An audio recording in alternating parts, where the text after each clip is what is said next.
Madam जी, नहीं मैं रख देता हूँ आपका सामान घर तक। नहीं नहीं, मैं रख लूंगी, thank you. Mention not madam जी।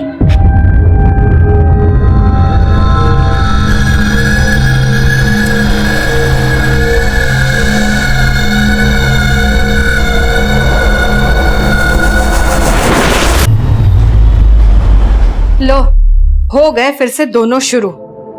तू जब भी करनाल से आता है, इस घर में इस गेम के अलावा कोई बात नहीं चलती।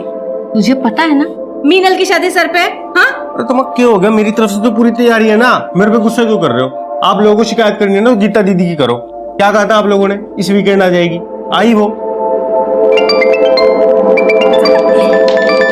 लो याद किया और आ गया इसका वीडियो कॉल। हेलो, कैसे हैं आप सब? हम सब तुझसे बहुत नाराज हैं। तू आई क्यों नहीं? अच्छा बाबा, सॉरी, नेक्स्ट टाइम पक्का आऊंगी। मैं 1 मिनट में आती हूँ। अरे, ये मीनल को किसका फोन आ गया? अरे उसे तो फोन आते रहते बेटा। तू बता कैसी है, वहाँ सब ठीक है?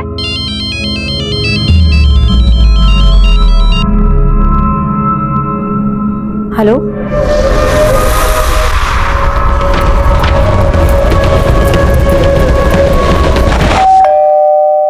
इतनी रात को कौन आया होगा? मैं देखता हूँ, रुक।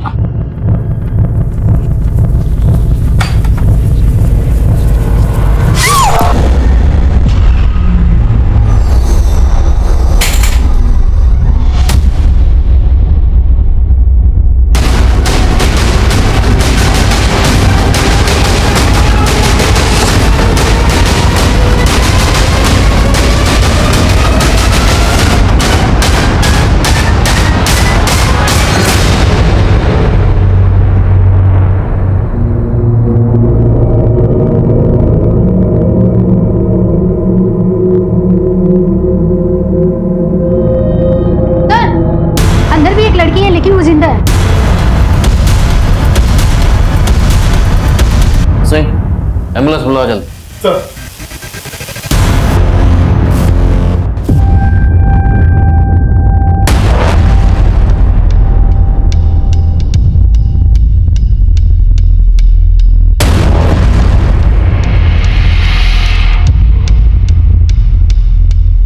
सर घर में 2 मर्डर हुए हैं और जो लड़की जिंदा है शायद उसके साथ रेप भी किया गया है। शायद उसको ही मारने का इरादा हो, लेकिन किलर को अंदाजा नहीं हुआ कि वो जिंदा है। सर घर में लूट के साइन भी हैं। हो सकता है ये मर्डर्स लूट के इरादे से किए गए हैं। माना लूट हुई है, लेकिन बॉडी को गौर से देखो। जिस बेरहमी से कत्ल किए गए, लगता है किसी ने पुरानी दुश्मनी निकाली। हो सकता है मोटिव मर्डर का ही हो और लूट मिसगाइड करने के लिए की गई, ताकि ये लगे कि सारे कत्ल किसी लूटने वाले गिरोह ने किए। सर एक कॉलोनी का चौकीदार है रतन, कल रात को नाइट ड्यूटी पे था।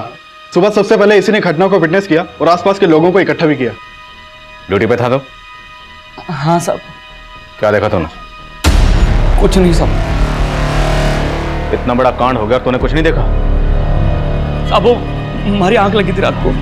सिंह, इसको नींद से जगाओ जरा। साहब मैंने कुछ नहीं किया साहब। साहब विकास, पड़ोसी से पूछताछ करो और देखो आसपास कोई सीसीटीवी है या नहीं। सर।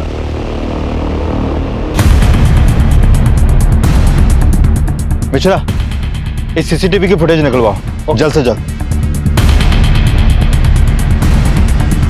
सर माधुरी आंटी यहाँ अपनी बेटी मीनल के साथ रहती थी और उनका बेटा रामेंद्र करनाल में काम करता था। हर सैटरडे संडे को आता था, तो शायद कल भी आया हो। उनका कोई रिश्तेदार है? हाँ सर, उनकी एक बड़ी बेटी भी है गीता, पर उसकी शादी हो चुकी है और अभी वो भोपाल में रहती है। अच्छा, माधुरी की फैमिली का किसी से कोई झगड़ा, कोई दुश्मनी, ऐसा कुछ? सर ये लोग बहुत ही अच्छे थे और माधुरी आंटी आए दिन पूजा पाठ दान पुण्य भी करती थी।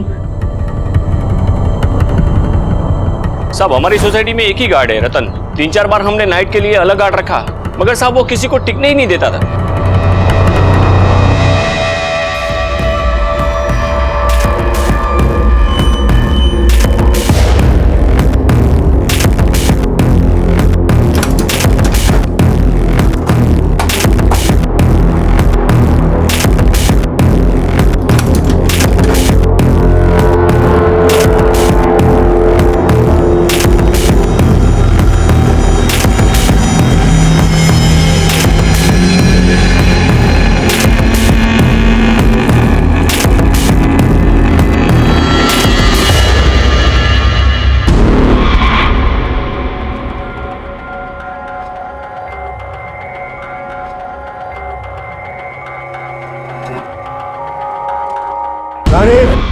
8 बज गए, मेरा जूस कहाँ है?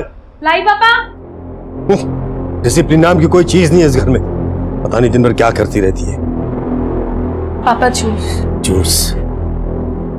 पूरे 2 मिनट लेट हो तो अब मैं 2 मिनट के लिए तुम्हारे हाथ ऊपर करके तुम्हें खड़ा रखूंगा तो कैसा लगेगा तुम्हें? सॉरी पापा। सॉरी पापा। अब जाओ, तरीका हो सर पे। सुनो, ठीक 9 बजे मुझे नाश्ता तैयार चाहिए। मैंने होमवर्क कर लिया। अरे वाह मेरा बच्चा, शाबाश। अब चलो कमरे में चल के देखते तुमने होमवर्क सही किया या नहीं। आओ चलते हैं। शाबाश।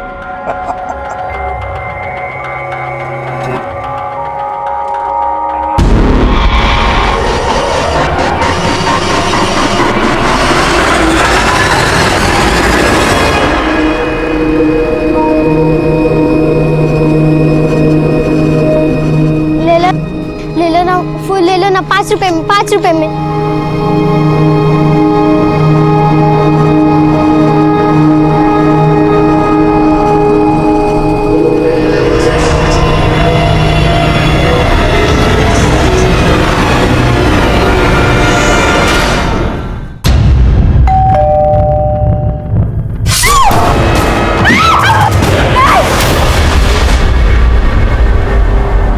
सर घर में 2 मर्डर हुआ और जो लड़की जिंदा है शायद उसके साथ रेप भी किया गया है। लेकिन बॉडी को गौर से देखो, जिस बेरहमी से कत्ल किए गए हैं, लगता है किसी ने पुरानी दुश्मनी निकाली। हो सकता है मोटिव मर्डर का ही हो और लूट मिसगाइड करने के लिए की गई।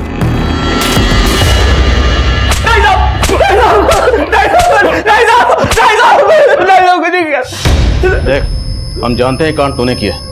बोल तेरे साथ और कौन कौन शामिल था? साहब मैंने कुछ नहीं किया साहब। हमारी गलती बस इतनी सी कि हमारी आग लग गई थी। आखिरी मौका दे रहा हूँ, सच बोल दे, वरना मीनल के होश में आने के बाद सच खुद ब खुद सामने आ जाएगा।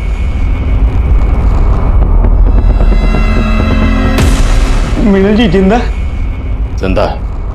तुम लोगों ने मारने की पूरी कोशिश की थी ना, लेकिन बच गई। साहब ये क्या कह रहे हो साहब? मैंने कुछ नहीं किया साहब। सच कह रहे हो, हमारी अम्मा की कसम खा के कह रहे हो साहब। ऐसे नहीं मानेगा, तोड़ो साला। जी बेटा, तुम जिस बस्ती में रहते हो ना बेटा, है वहां वैसी बहुत गंदगी होती है ना? तो अगर तुम रोज नहाओगे नहीं बेटा, फिर बीमार पड़ जाओगे, है ना बेटा?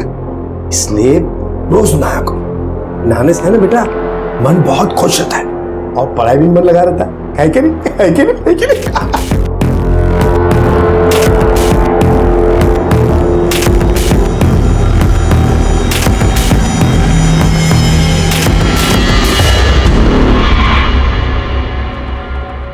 पापा जी,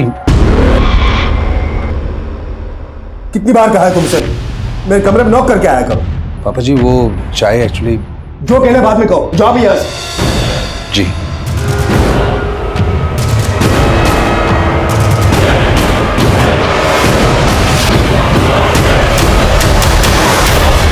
तो मोहल्ले के गेट पे जो सीसीटीवी मिला था वो पिछले 5 दिनों से फंक्शनल नहीं है। हो सकता है उसे भी पर्पसली खराब किया गया हो और इसमें भी रतन इन्वॉल्व हो।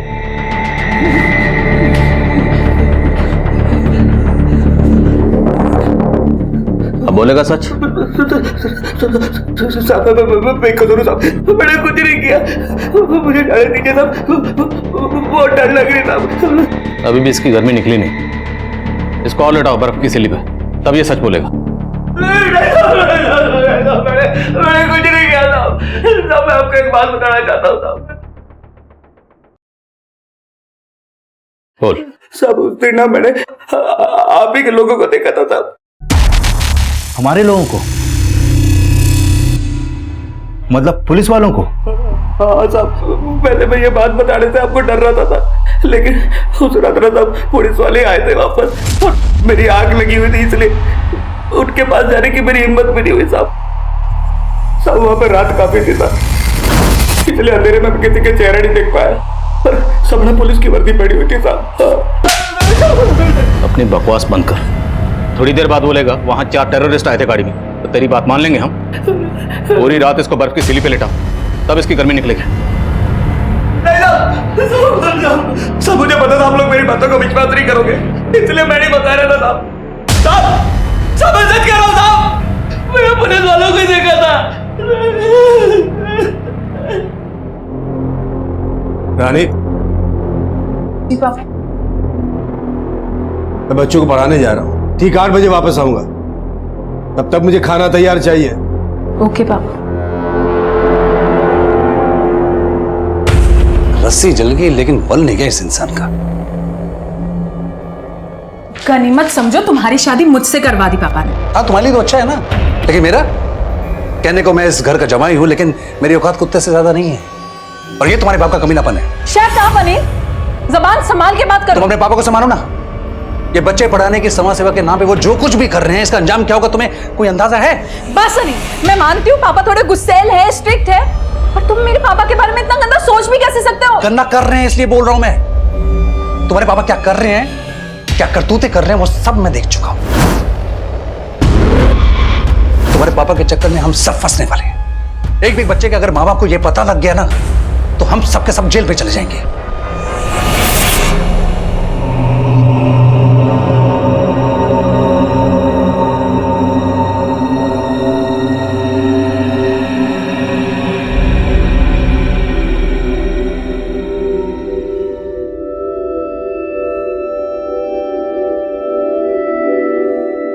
अरे बेटा, आप रो क्यों रहे हो? कुछ नहीं मैडम, मैं कहाँ रो रही हूँ। कितने बहादुर हो आप, रो भी रहे हो और तकलीफ भी नहीं बता रहे। तकलीफ कैसी मैडम, हम फूल वालों को तो कांटों से फीस करनी पड़ती है। तुम कितनी गहरी बातें करती हो। कहाँ है तुम्हारी माँ? मेरी माँ मजदूरी पे गई है और मैं यहाँ फूल बेचती हूँ। आप लोगे मेरे फूल? पहले आप मुस्कुराओ, तब मैं लूंगी आपके फूल। ये हुई ना बात, चलो दे दो।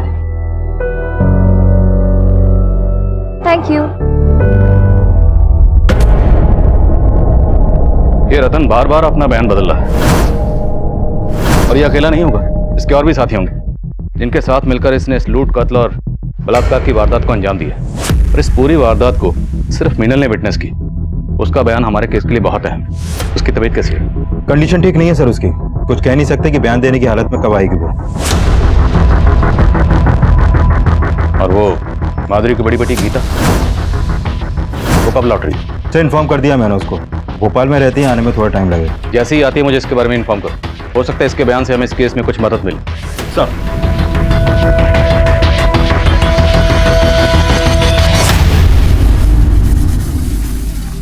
माँ, वो आंटी बहुत अच्छी है, उन्होंने मेरे सारे फूल ले लिए। तू है ही ऐसी, ये पत्थर भी पिघल जाए। पर तुम नहीं पिघलती माँ, और मेरी एक भी बात नहीं मानती। तू सोच ले, मैं तेरी निर्दयी माँ हूं, लेकिन तेरा भला ही सोचूंगी। मैं कमिंग सर। कम इन। सर, फॉरेंसिक टीम को माधुरी के घर से ऐसे कोई भी अननोन फिंगरप्रिंट्स नहीं मिले हैं जो क्रिमिनल से बिलोंग करते हो। शायद क्रिमिनल्स ने हैंड ग्लव्स पहने होंगे। सर, रतन बोल रहा था कि वहां पर पुलिस की वर्दी में लोग आए थे, लेकिन मैंने पेट्रोलिंग टीम से चेक किया, उस रात वारदात के दौरान वहां पर कोई भी पीसीआर नहीं गई थी। मतलब ये रतन झूठ बोल रहा है।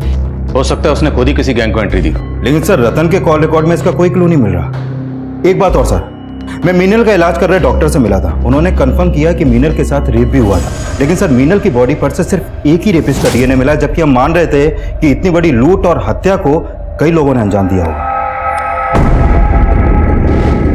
मीनल की बॉडी पर जो रेपिस्ट के डीएनए सैंपल्स मिले, उसे रतन के डीएनए सैंपल से मैच करवाने की परमिशन निकलवाओ। सर, रतन, रविंदर, माधुरी और मीनल, इन सब के कॉल रिकॉर्ड चेक किए। सर, मीनल के नंबर पे एक सस्पिशियस नंबर मिला है, और पिछले काफी समय से मीनल की इस नंबर पे बातें हो रही थी। किसका नंबर है? सर, दीपक शर्मा, गुरुग्राम के सेक्टर 15 का रहने वाला है। और सर, घटना के 2 दिन पहले से ये गायब है। इसके घर पे भी ताला लगा है। तब पता चला है कि मीनल के साथ इसकी शादी होने वाली थी। ये मीनल का मंगेतर है? जी सर।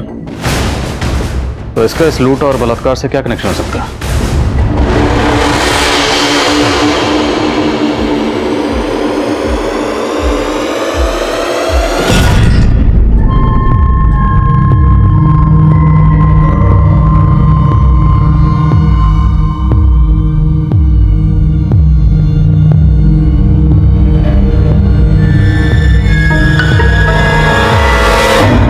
Coming sir.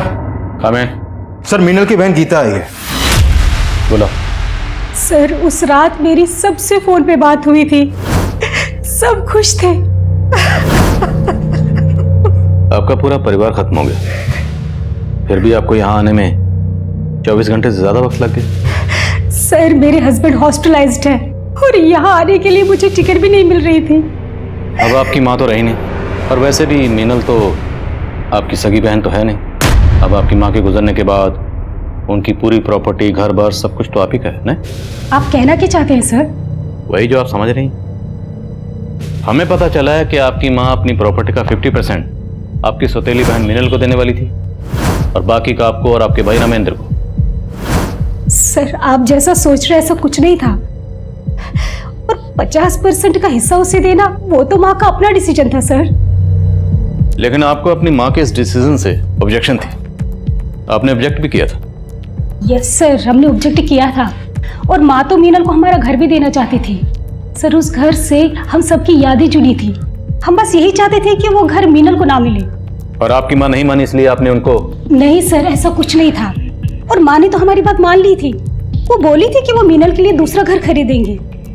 दूसरा घर? यस सर, इसी वजह से तो घर में काफी सारा कैश रखा हुआ था, और वो सब। अच्छा, आप दीपक के बारे में क्या जानते हैं? सर माँ मीनल की शादी दीपक से कराना चाहती थी, पर मुझे दीपक बिल्कुल पसंद नहीं था सर। क्या? क्योंकि वो मीनल से सिर्फ इसलिए शादी करने के लिए तैयार हुआ ताकि उसे माँ से घर और काफी सारा दहेज मिल सके। मीनल अपाहिज है, इसलिए उसका घर बसाने के लिए माँ कुछ भी करने के लिए तैयार थी। मुझे तो दीपक की नीयत पे शुरू से ही शक था सर। पर हमें पता चला कि दीपक गायब है। क्या? आप हमें बता सकती हैं दीपक कहाँ मिलेगा? उसके किसी जान पहचान वाले को आप जानती हैं? सर मैं उसके बारे में ज्यादा तो नहीं जानती, पर उसने बोला था कि उसके माँ बाप भी अब इस दुनिया में नहीं है। ठीक, अब जा सकते हैं।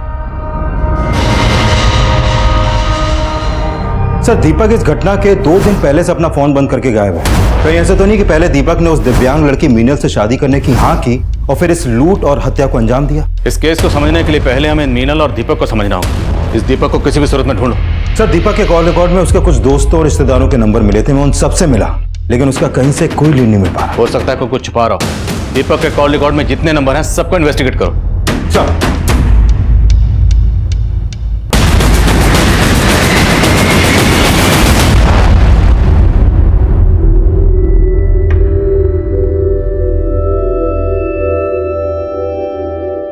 लो मैडम, मुझे दे दो, मैं संभालती हूँ इसे। हाँ, इसे थोड़ी देर के लिए तुम ले लो।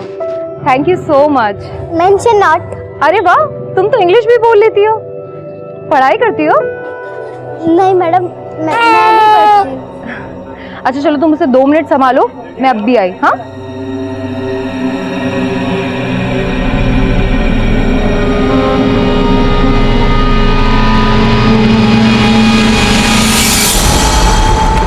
कम इन सर। कम इन। सर अपने खबरी दीपक के दोस्तों पे नजर रखे हुए थे सर। उन्होंने उनमें से एक दोस्त को सेक्टर 17 के घर में जाते हुए देखा है सर। हो ना हो दीपक वहीं पे छुपा बैठा है।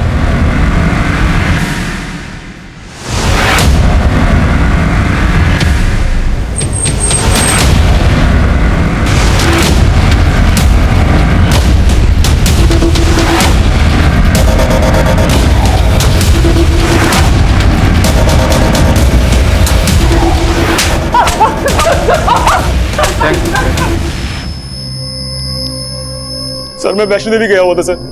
मैं एक प्रीपेड नंबर यूज करता हूँ, इसलिए मेरा मोबाइल बंद हो गया सर। लेकिन जब मैं गुरुग्राम वापस आया मुझे मालूम चला कि मीनल की फैमिली के साथ ये सब हो गया है। मैं बहुत डर गया था सर, इसलिए छुप गया था। तो डर इसलिए रहा था क्योंकि तू इस सब में शामिल है? नहीं सर, मेरा इसमें कोई हाथ नहीं है सर। सर मैं तो मीनल से मिलने के लिए हॉस्पिटल भी गया था, लेकिन आप सबको वहां देखकर मेरी हिम्मत नहीं हुई सर। तो मैं जानता हूँ कि गीता मुझे पसंद नहीं करती, और मैं ये भी जानता हूँ कि सबसे पहला शक उसका मेरे पे ही आएगा सर। उसी डर से मैं छिपा हुआ था सर। आखिरी मौका दे रहा हूं, सच बोल दे। नहीं सर, ऐसा कुछ भी नहीं है सर, मैंने कुछ भी नहीं किया। ला प्रसाद इसको। दीपक के डीएनए को भी मीनल की बॉडी पर मिले रेपिस्ट के डीएनए से मैच करवाओ, देखते हैं क्या सामने आता है। मीनल की तबीयत कैसी है? सर धीरे धीरे रिकवर कर रही है वो, लगता है बहुत जल्द बयान देने की हालत में होगी। रतन के अलावा माधुरी की बड़ी बेटी गीता और मीनल का मंगेतर दीपक भी हमारे प्राइम सस्पेक्ट, और इस वारदात का मकसद माधुरी की जायदाद के पीछे का लालच ही नजर आ रहा था। लेकिन इस केस के कई और पहलू, कई और ऐसे चेहरे थे जो तब हमें नजर नहीं आए थे। फूल बेचने वाली बच्ची सरिता, सरिता की मां रमाकांति और वहीं कर्नल अनंत चौधरी और उसका परिवार, वो सब इस केस के चेहरे थे। लेकिन ये सब चेहरे इस केस से कैसे जुड़ने वाले थे तब हमें पता ही नहीं था।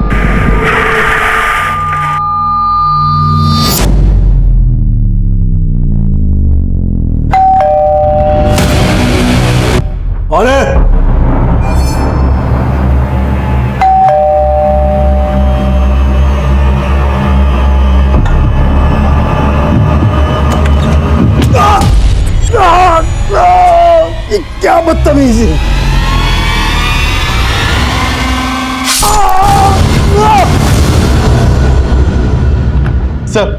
सर कंट्रोल रूम में फोन आया था, सेक्टर 21 के एक घर में मर्डर हुआ है।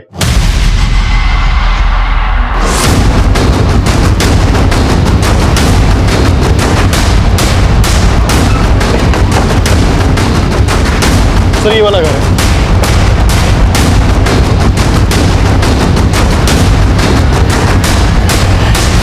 जैन सर। सर ये कर्नल अनंत चौधरी हैं, अपने बेटी और दामाद के साथ यहाँ रहते थे। इनके साथ जब ये हादसा हुआ घर में यहाँ कोई नहीं था, और सुबह जब इनके बेटी दामाद यहाँ पहुंचे तो उन्होंने ये सब देखा। तो घर में लूटपाट भी हुई है। बेटी और दामाद कहाँ? सब आ रही हैं।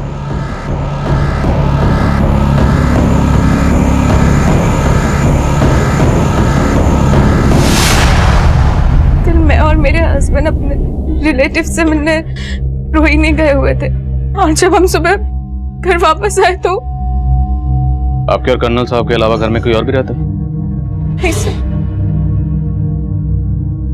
आपको किसी भी शक? सर अभी कुछ भी समझ में नहीं आ रहा। कर्नल चौधरी के बारे में सब कुछ पता लगा उनकी बेटी और दामाद जो उनके बारे में कह रहे हैं उसमें कितनी सच्चाई? सर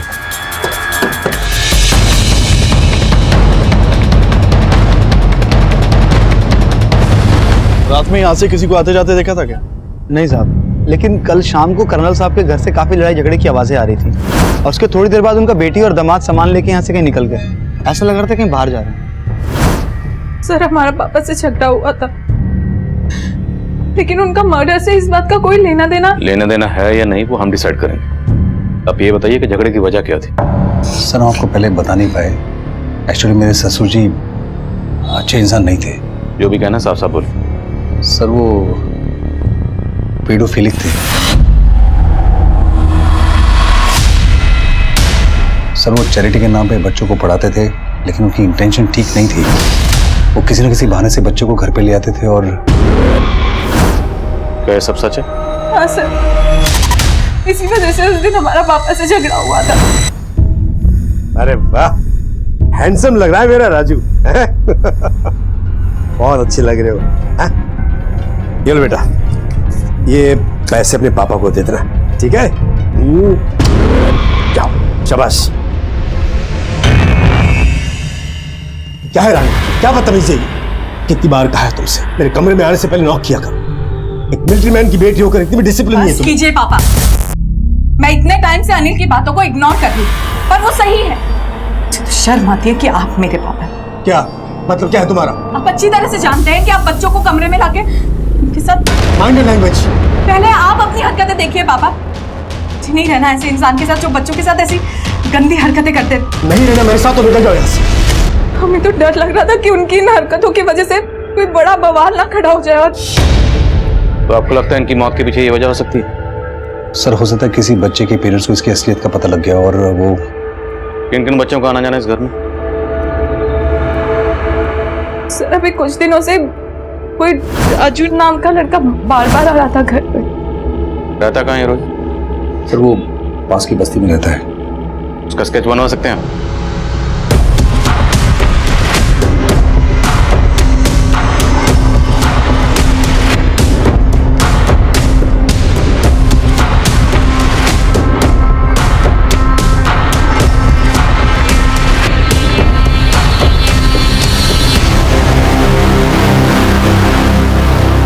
एक बात बताओ, वैसे तुम रहती कहाँ हो? पास वाली झोपड़पट्टी में। अरे तुम्हें तो बहुत बुखार है, हमें तो डॉक्टर के पास चलना पड़ेगा। चलो उठो जल्दी। नहीं मैम, मैं ठीक हूँ। नहीं होगा, चलो। हाँ साहब, कर्नल साहब यहाँ के बच्चों को पढ़ाते थे। तो बच्चों, हम आज फिर से हिंदी कविता दोहराएंगे जो हमने कल पढ़ी थी। चल घर चल घर पे। अरे अरे ये क्या कर रही है? मोहन को क्यों ले जा रही है? मेरे बच्चों से दूर रहा करो। हमने सुना है कि आपका उनसे काफी झगड़ा भी हुआ था। हाँ साहब, लेकिन हमें मालूम नहीं था। वो बहुत ही अच्छे आदमी थे कर्नल साहब। वो कैसे? साहब वो बच्चे को पढ़ाते ही नहीं, बल्कि जो बच्चे स्कूल नहीं जा पाते थे उनको स्कूल भेजते थे और उनकी फीस भी भरते थे। साहब उस दिन मैं अपने बच्चे को लेकर आई थी, उसके बाद आकर वो मुझसे मिले भी थे।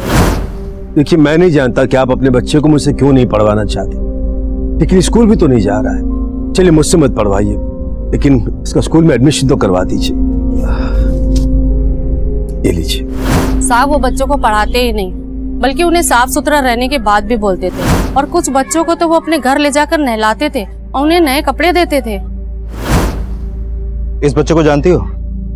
पता चला है कि इसी इलाके में कहीं रहता है ये। हाँ साहब, ये तो राजू है। इसका परिवार तो 3 दिन पहले यहाँ से चला गया। कहाँ गया वो? मैंने सुना था उनको मजदूरी का काम मिल गया है दिल्ली में, तो वहीं चले गए होंगे। सर उस औरत ने ही नहीं, बल्कि काफी लोगों ने कर्नल आनंद चौधरी के बारे में अच्छा बोला है। काफी लोगों की मदद करते थे वो। लेकिन सर समझ में नहीं आ रहा कि रानी और अनिल को ये क्यों लगा कि वो पेडोफाइल है। अब या तो ये दोनों झूठ बोल रहे हैं, या हो सकता है उनकी गलतफहमी हुई और उन लोगों ने जिस राजू नाम के बच्चे का स्केच बनवाया वो 3 दिन पहले अपनी फैमिली के साथ कहीं चला गया। इसका क्या चक्कर हो सकता है? सर ये मुन्ना है, हिस्ट्री शीटर है। सर कर्नल के घर पे फोरेंसिक टीम को एक अननोन आदमी के फिंगरप्रिंट्स मिले थे।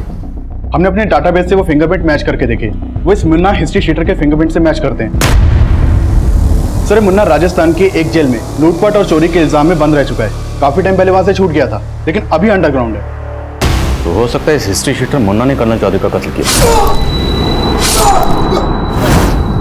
और यह भी हो सकता है किसी ने इसको सुपारी दी।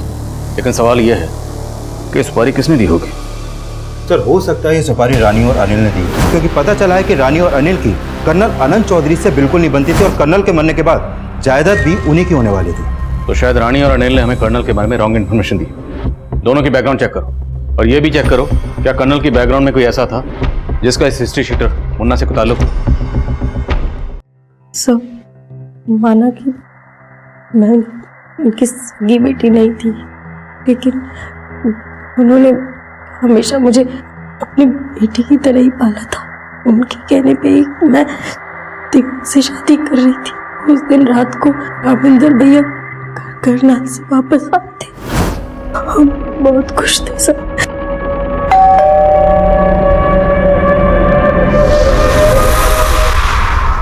कौन है? दरवाजा खोलिए, पुलिस। पुलिस? क्या हो गया? जी पर बात क्या है? ये माधुरी जी का घर है ना? जी। आपसे एक केस के बारे में बात करनी है। दरवाजा खोलिए।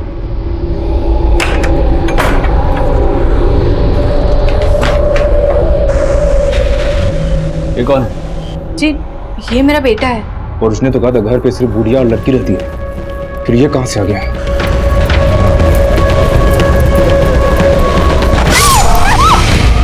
तुम चारों ने पुलिस की यूनिफॉर्म पहनी थी? हाँ सर। सर मतलब रतन वाकई में सच बोल रहा था कि उस रात पुलिस यूनिफॉर्म में कोई गैंग आया था। लेकिन ऐसा कौन सा गैंग हो सकता है जो पुलिस यूनिफॉर्म पहन के इस तरह का कांड करे? पता करो, क्या पहले भी कभी किसी गैंग ने इस तरह का कांड किया? सर अरे तुम्हें तो बुखार था ना, तुम बेडरूम से यहाँ क्यों आई? और ये एप्पल मैं तुम्हारे लिए लेकर आई हूँ। मेरा बुखार तो उठ गया, और वैसे बिना छोटू बेबी को देखे मेरा मन नहीं लगता। और छोटू बेबी का भी तुम्हारे बिना मन नहीं लगता। वो क्या है, छोटे बेबी को दूर से ही प्यार, वो क्या कहते हैं, इन्फेक्शन। हाँ देखो छोटू बेबी, तुम्हारी मासी कितनी समझदार है। मैं मासी हूँ? सरिता मासी। मासी? सरिता मासी? कम इन सर। काम। सर माधुरी के घर पे हुए अटैक से कुछ दिन पहले मानेसर हाईवे पर कुछ पुलिस वर्दी पहने हुए लोगों ने एक ट्रक चलाने वाले को उसका ट्रक रोक कर लूटपाट की थी, और यह केस मानेसर थाने में दर्ज हुआ था। और उस समय उस ट्रक का हेल्पर किसी भी तरह अपनी जान बचाकर वहां से भाग निकला, लेकिन उसने उन क्रिमिनल्स के स्केच बनवाए थे। ये देखिए सर।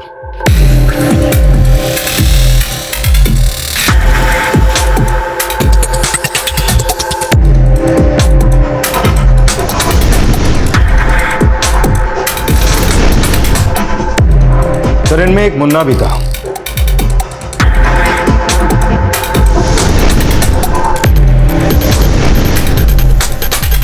और यही मुन्ना कर्नल चौधरी और माधुरी के घर पे भी मौजूद था। और मिनल ने कहा था कि वो लोग रामेंद्र को वहां देखकर हैरान हुए थे। और उसने तो कहा था घर पे सिर्फ बुढ़िया और लड़की रहती है। फिर ये कहां से आ गया? मतलब इन लोगों ने उस घर की पहले रैकी की थी। ये लोग अच्छी तरह से जानते थे कि उस घर में सिर्फ माधुरी और मिनल रहते, इसलिए उस घर को टारगेट किया गया। सर, ये कर्नल चौधरी अपनी बेटी और दामाद के साथ उस घर में रहते थे और जब ये दोनों ही घर में नहीं थे उसी समय यह हादसा हुआ। अब सर, ये कोइंसिडेंस है या फिर कोई साजिश, कुछ समझ में नहीं आ रहा। और ये चक्कर भी समझ में नहीं आ रहा कि जो बच्चा राजू कर्नल चौधरी के घर पर अक्सर आता जाता था, वो अचानक अपनी फैमिली के साथ कहां गायब हो गई और क्यों। और हमें पता चला था कि माधुरी स्लम की बच्चियों को मंदिर में बुलाकर उन्हें कन्या भोज करवाती थी। डॉक्टर से कहो कि हमें मीनल से दोबारा मिलना है। माँ शुरू से हर 15 दिन में अष्टमी पे कन्या भोज कराती थी। उन बच्चों में कभी आपने इस लड़के को देखा था? नहीं सर, इसको तो नहीं देखा, लेकिन हाँ माँ एक बच्ची को पसंद करने लगी थी। अक्सर माँ उसको घर लेके आती थी। क्या नाम था उस बच्ची का? कहाँ रहती थी जानती हैं? नहीं पता सर, लेकिन वो मैंने उसे मंदिर में फूल बेचते हुए देखा था।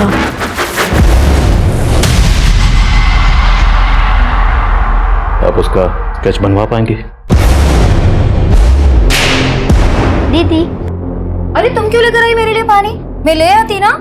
मैडम जी अब मैं बिल्कुल ठीक हूँ। आपके सारे काम मुझे बोलो, मैं कर लूंगी। तुम हमें जेल भिजवाना चाहती हो? जेल? हाँ, छोटे बच्चों से काम कराना गैर कानूनी होता है, आपको पता है?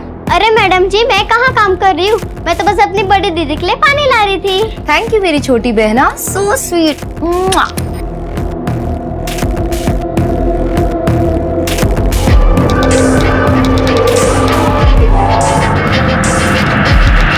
सर, मीनल ने जिस बच्ची का स्केच बनवाया था मैंने इसके बारे में मंदिर में पता किया, लेकिन सर ये काफी टाइम से वहां पर देखी नहीं गई है। लेकिन ये पता चला है कि इस बच्ची का नाम सरिता है। और सर, जितने भी लोगों से मैंने इस बच्ची के बारे में पूछताछ की, निकलकर यही सामने आया कि बच्ची सरिता माधुरी के घर पे हुए अटैक से पहले ही गायब हो गई थी। और वो बच्चा राजू, वो भी कर्नल के घर पे अटैक होने के 2 दिन पहले गायब हुआ था। लेकिन सर, इन बच्चों का मुन्ना जैसे हिस्ट्री शीटर से क्या कनेक्शन हो सकता है? कुछ ना कुछ कनेक्शन तो है विकास, अब क्या कनेक्शन है ये पता लगाना होगा।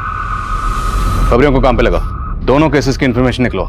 सर, हमें ऐसा लग रहा था कि राजू और सरिता ऐसे दो चेहरे थे जो इन दोनों ही केसेस को जोड़ने वाली कड़ी थे, लेकिन उनका हिस्ट्री शीटर मुन्ना से क्या कनेक्शन हो सकता था, ये जानने के लिए हमने दिल्ली, हरियाणा और राजस्थान के तकरीबन सारे पुलिस स्टेशन की पुरानी फाइलों को छान मारा। पुलिस टीम और खबरियों की दिन रात की मेहनत के बाद हमारे हाथ ऐसी इंफॉर्मेशन लगी जिसने इस केस का एक अलग ही पहलू हमारे सामने रख दिया। माधुरी और कर्नल चौधरी के घर पर लूट की वारदातों को अंजाम देने वाला कोई और नहीं बल्कि यही गैंग है, रिचर्ड गैंग।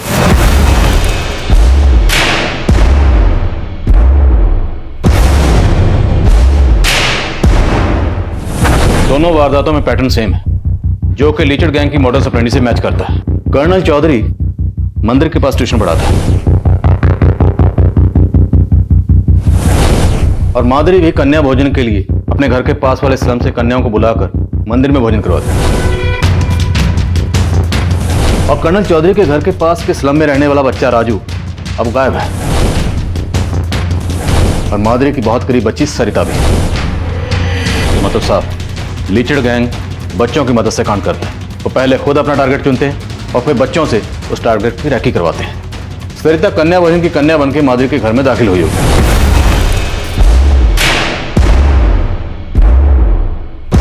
और ये बच्चा राजू स्टूडेंट बनके कर्नल चौधरी के घर में। और हो सकता है कि शायद ये दोनों बच्चे लिचर्ड गैंग के लिए काम करते हैं।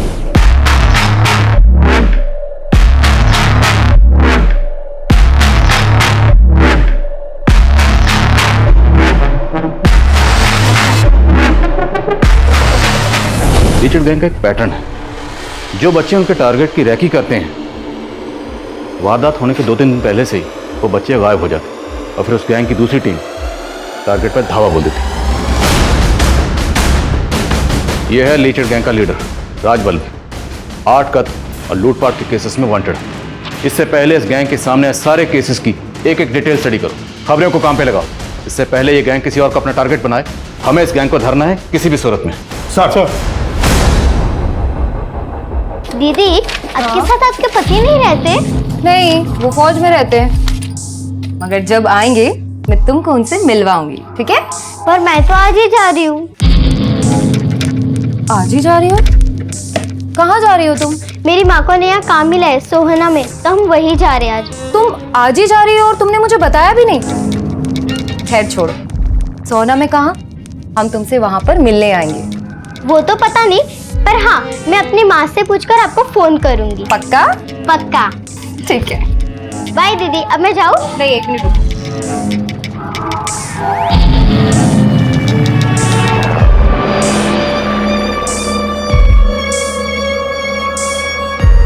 ये लो, ये पैसे अपनी मम्मी को देना और तुम्हारे रास्ते के लिए इसमें कुछ जरूरत का सामान है, ठीक है? हाँ। बाय दीदी।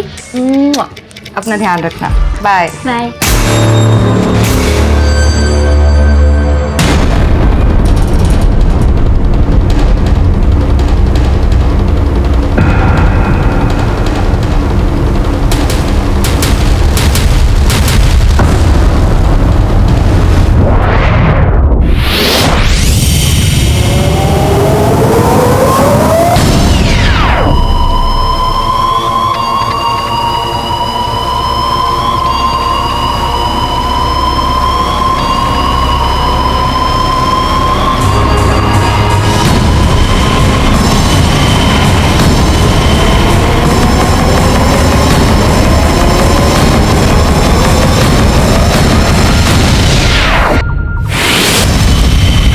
हाँ जगत बोलो।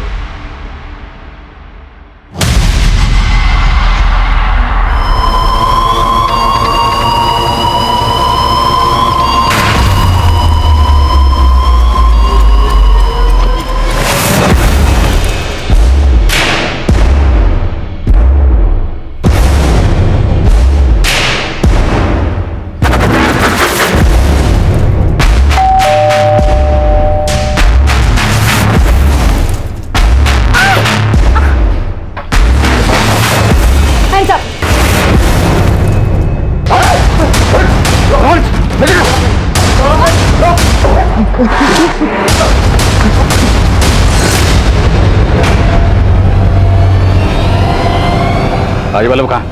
बोलो बोलो, राजबल्लभ कहाँ? एक तरफ जहां हमने अनीता के घर में होने वाली लूट की कोशिश को नाकाम कर दिया था, वहीं दूसरी तरफ हमारे एरिया के एक और घर को टारगेट बनाया गया था, जहां माधुरी और कर्नल के घर की तरह ही न सिर्फ लूट हुई थी, बल्कि उस घर में रहने वाले अकेले बुजुर्ग का कत्ल भी कर दिया गया था। इस वारदात की मोडस ऑपरेंडी भी लीचर गैंग से मिलती जुलती नजर आ रही थी, लेकिन अनीता के घर से हमने जिन मुजरिमों को पकड़ा था, उनके बयान एक बार फिर से इस केस को उलझाने वाले थे। लीचर गैंग के लिए काम करते ना? नहीं साहब, हम किसी लीचर गैंग के लिए काम नहीं करते साहब, हम तो वहाँ चोरी करने गए थे साहब। सरिता ने उस घर की रेकी की, और सरिता ने माधुरी के घर की रेकी भी की थी, जहां तुम लोगों ने पहले लूट की और फिर उस घर को लूटा। और वो लड़का राजू, वो भी तुम्हारे गैंग के लिए काम करता है। उसी की मदद से तुम लोगों ने कर्नल का घर लूटा और उसका कत्ल किया। साहब हमने किसी का कत्ल नहीं किया साहब, और हम किसी भी सरिता और राजू को भी नहीं जानते साहब। झूठ बोलता, ऐसे नहीं मानेंगे, तोड़ो इन्हें। ये सब अपने आदमियों को बचाने की कोशिश कर रहे हैं। सर इनमें से तो कोई सच ही नहीं उगल रहा है। एक बार फिर से अनीता को मिलते हैं, हो सकता है वो हमें सरिता के बारे में कुछ ऐसा बता सके जिससे हमें राजबल्लभ और उसके बाकी आदमियों तक पहुंचने में मदद मिले। Right sir. जब सरिता यहाँ से गई थी तो उसने आपसे कुछ कहा? कोई भी ऐसी बात जो हमें उन तक पहुंचने में मदद कर सके? सर मैंने जब उसे 2000 रुपए दिए थे तो वो 10-15 मिनट के बाद फिर से मेरे पास वापस आई थी। ये लो, ये पैसे अपनी मम्मी को देना और तुम्हारे रास्ते के लिए इसमें कुछ जरूरत का सामान है। दीदी। सरिता क्या हुआ? तुम रो क्यों रहे हो? दीदी मुझे माफ कर दो। माफ कर दो? लेकिन हुआ क्या? दीदी आप चले जाओ, वरना वो लोग आके आपको मार देंगे। मार देंगे? सर उसी के बाद मैंने आपको सरिता के बारे में इन्फॉर्म किया था। लेकिन हाँ सर, सरिता बोल रही थी कि वो अपने मम्मी पापा के साथ सोना जा रही है। सोना, इस छोरी ने फिर से हमारे साथ दगा करा है। वो तो इसके हाव भाव से मन में पहले ही पता चल गया था कि वो हमने फंसवाएगी, इसलिए मैंने वहां अपने दूसरे आदमियों को भेजा था। लेकिन राज वल्लभ भाई, पुलिस ने उन्हें पकड़ लिया है। वो लीचड़ गैंग के वफादार आदमी है, मुंह नहीं खोलेंगे। लेकिन ये सरिता, इसने इसके की सजा जरूर मिलेगी। हमारे गैंग का यो नियम है, जो भी दगा करे है उसने सजा मिले, और सरिता तन्ने भी सजा मिलेगी।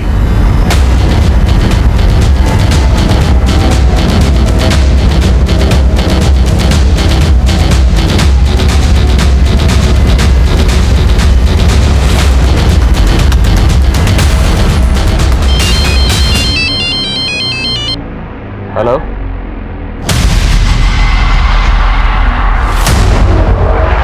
गाड़ी घुमा, आगे से उठा लो।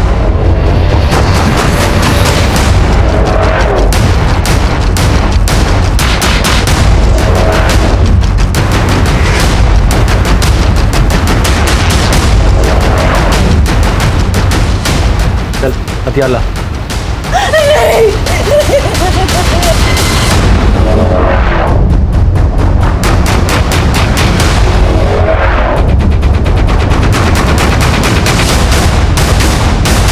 सरिता, अब बस।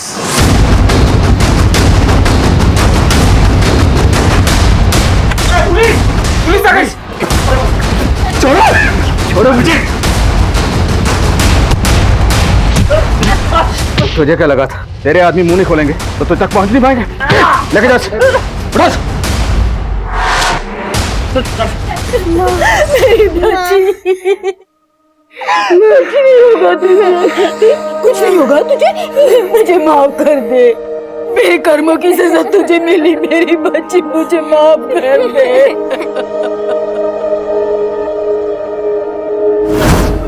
सरिता इस केस की एक ऐसी विक्टिम थी जो लीचड़ गैंग के सरगना राजवल्लभ के शारीरिक शोषण का शिकार हुई थी। यूं तो सरिता खूंखार अपराधियों के लीचड़ गैंग का हिस्सा थी, लेकिन उसकी मासूमियत ने उसे यह फर्क बहुत जल्दी समझा दिया था कि लालच और हिंसा का अंत हमेशा बुरा होता है। सरिता को हमने बचा लिया और सरिता समेत बाकी और बच्चों को भी बाल सुधार गृह में भेज दिया गया। लेकिन सच ये भी है कि सरिता की वजह से ही हम उस गैंग तक पहुंचने में कामयाब हुए थे, जो गैंग पिछले कई सालों से देश के अलग अलग हिस्सों में अपना आतंक फैलाए हुए था। कंपैशन, दया भाव समाज के समुचित विकास के लिए अच्छा है, लेकिन जज्बातों की रौ में बहकर बिना जांच पड़ताल किए किसी अनजान के लिए अपने घर के दरवाजे खोल देना एक दस्तक है। आप अपने घर में एक जुर्म को दाखिल कर रहे हैं, जैसा कि इस केस में हुआ। अब मैं आदिल खान आपसे इजाजत लेता हूं। आपसे फिर मुलाकात होगी एक और नए केस के साथ। तब तक देखते रहिए क्राइम पेट्रोल दस्तक। मकसद बताना नहीं, बचाना। मीनल की शादी सर पे। हाँ, अरे तुम्हें क्या हो गया? मेरी तरफ से तो पूरी तैयारी है ना, मेरे पे गुस्सा क्यों कर रहे हो? आप लोगों को शिकायत करनी है ना, गीता दीदी की करो। क्या कहा था आप लोगों ने? इस वीकेंड आ जाएगी, आई वो। लो, याद किया और आ गया इसका वीडियो कॉल। हेलो, कैसे हैं आप सब? हम सब तुझसे बहुत नाराज हैं। तू आई क्यों नहीं? अच्छा बाबा, सॉरी, नेक्स्ट टाइम पक्का आऊंगी। मैं 1 मिनट में आती हूँ। अरे, ये मीनल को किसका फोन आ गया? अरे उसे तो फोन आते रहते बेटा। तू बता कैसी है, वहाँ सब ठीक है?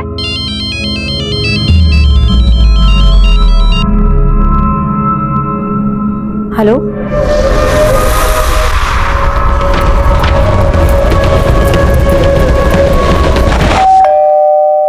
इतनी रात को कौन आया होगा? मैं देखता हूँ, रुक।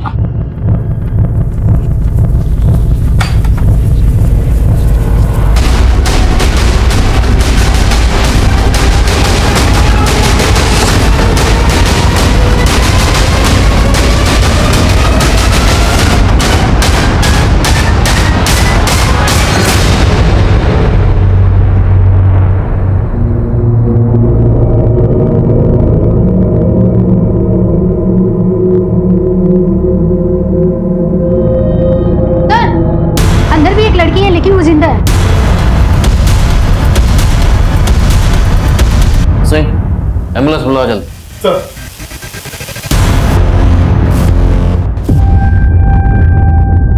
मोहल्ले के गेट पे जो सीसीटीवी मिला था वो पिछले 5 दिनों से फंक्शनल नहीं है। साहब, मैं आपको एक बात बताना चाहता हूँ साहब। बोल। सब उस दिन ना मैंने आप ही के लोगों को देखा था साहब। मतलब पुलिस वालों को? हाँ साहब।